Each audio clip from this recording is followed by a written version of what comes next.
தலைவர் தளபதி எப்படின்னா, ஒருத்தவங்களுக்கு ஒரு பொண்ணு பழனிச்செல்வி அப்படின்றது சொல்லி பார்த்தீங்கன்னா, திருநெல்வேலியிலேருந்து ஒரு பொண்ணு பிடெக் படிச்சுட்டு இங்கே வேலைக்கு வந்துட்டாங்க சென்னைக்கு. வந்து ஒரு 15-16 நாள் தான் இருக்கும். அவங்க காலையில் 6 மணிக்கு ஷிஃப்ட்டுக்கு, ஐடி கம்பெனியில் ஒர்க் பண்ணுறதுக்கு ஷிஃப்ட்டுக்கு போகும்போது ரோட்லேயே கிராஸ் பண்ணும்போது ஒரு கார் இடிச்சிட்டு நிற்காமல் போயிடுச்சு. அந்த பொண்ணை இட்டுன்னு போயிட்டு ஹாஸ்பிட்டலில் அட்மிட் பண்ணிட்டாங்க. அட்மிட் பண்ண உடனேயே ஒரு 2-3 நாள் கழித்து தலைவர் தளபதிக்கு தெரிய வந்தது, அந்த பொண்ணு இதுமாரி ஆக்சிடெண்ட் ஆகி அந்த ஹாஸ்பிட்டலில் அட்மிட் ஆகிருக்குதுன்னு. என்னை கூப்பிட்டு உடனே போய் அந்த ஹாஸ்பிட்டலில் போய் பாரு, அது என்ன அவங்களுக்கு எப்படி இருக்குதுன்னு சுச்சுவேஷன் போய் பாருன்னாரு. போய் பார்த்ததுக்கு அந்த பொண்ணுக்கு போய் பார்க்கும்போது டாக்டர் சொன்னாங்க, அந்த பொண்ணு கோமா ஸ்டேஜுக்கு போயிடுச்சு சார்.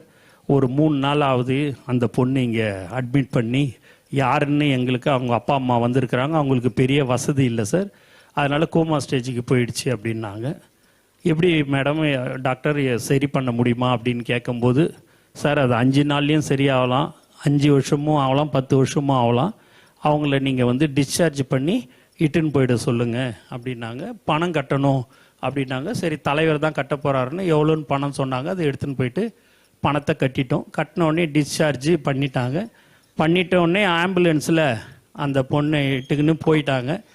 டக்குன்னு அந்த ஆம்புலன்ஸுன்னு ஹாஸ்பிட்டல் விட்டு வெளியில் போன உடனே திருப்பி அவங்க அப்பா மட்டும் என்கிட்ட வந்தார். வந்துட்டு இதை மாதிரி கோச்சிக்காமல் நான் ஒன்று கேட்கலாமான்னாரு. என்னான்னு? ஒன்றும் இல்லை, என் வீடு குடிசை வீடு திருநெல்வேலியில், என் பொண்ணை இட்டுன்னு போய் அங்கே வச்சுக்க முடியாதுங்க. ஒரு 10 நாள் 15 நாள் ஒரு சின்ன ஹாஸ்பிட்டலில் எங்கேயாவது போய் வச்சுக்கணும். அவங்கள அட்மிட் அங்கே பண்ணிட்டீங்கன்னா நான் வாடகை இடம் பார்த்துட்டு அதுக்கப்புறமா என் பொண்ணை இட்டுக்கிறேன்னாங்க. ஏங்க நீங்கள் இதை முதலே சொல்லக்கூடாதா அப்படின்னு கேட்டேன். கேட்டதுக்கு அவங்க அப்பா சொன்னார், நான் உங்ககிட்ட ஹெல்ப்பு கேட்கல, நீங்கள் ஏதோ சோஷியல் மீடியாவில் ஏதோ பார்த்துட்டு செய்கிறீங்க, அதனால் உங்களுக்கு தொந்தரவு கொடுக்கக்கூடாது, தலைவருக்கு தொந்தரவு கொடுக்கக்கூடாதுன்னு சொல்லிட்டு தாங்க நாங்கள் அப்படி இது பண்ணோம் அப்படின்னாரு.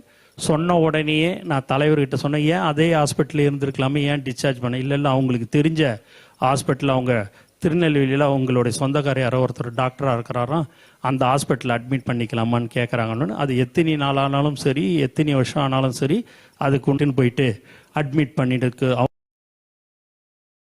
அவங்க சௌரியத்துக்கு நீ சொல்லிடுன்னாரு. சொன்ன உடனே அந்த பொண்ணை அந்த ஹாஸ்பிட்டலில் போயிட்டு அட்மிட் பண்ணி 15வது நாள் அந்த பொண்ணு நன்றாக கண்முழித்து இன்று நன்றாக இருக்கிறது என்பதை தெரிவித்துக் கொள்கிறேன். அந்த பொண்ணை ஒரு 10 மாதம் 1 வருஷம் இருக்குன்னு நினைக்கிறேன். அதுக்கப்புறமா இங்கே தான் இந்த இடத்துக்கு வந்தாங்க. வந்தவுடனே, அண்ணா என்னை தெரியுதான்னுச்சு, பழனிச்செல்வி என்னை தெரியுதான்னுச்சு. சொல்லுமா என்னம்மாண்ணே. அண்ணா எனக்கு கல்யாணம்ண்ணே அப்படின்னுச்சு.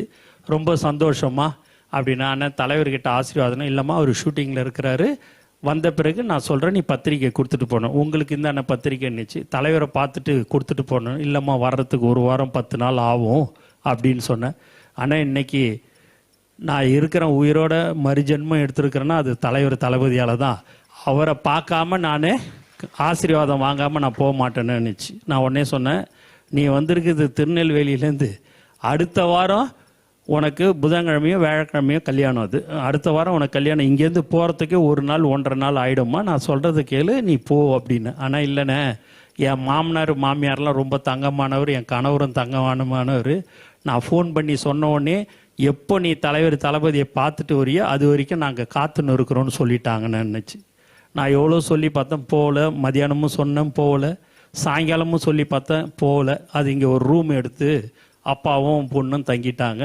நான் தலைவர்கிட்ட சொன்னேன், சொல்லி எப்படியாவது அனுப்பிச்சிருந்தேன்னாரு. எவ்வளோ சொல்லியும் அது கேட்கல சார் அப்படின்னு சொல்லி அந்த ரூம்லேயும் போய் அவங்ககிட்ட சொல்லி பார்த்தேன், அப்பயும் போகல அப்படின்னு சொன்ன உடனே அவரே இரவோடாக ஆந்திராவில் இருந்தார். அவரே தனியாக காரை ஓட்டின்னு அந்த பொண்ணை ஆசீர்வதித்து பரிசு பொருட்களை கொடுத்து அனுப்பி வைத்தவர் தான் தலைவர் தளபதி என்பதை இந்த நேரத்தில் நான் தெரிவிச்சுக்கிறேன்.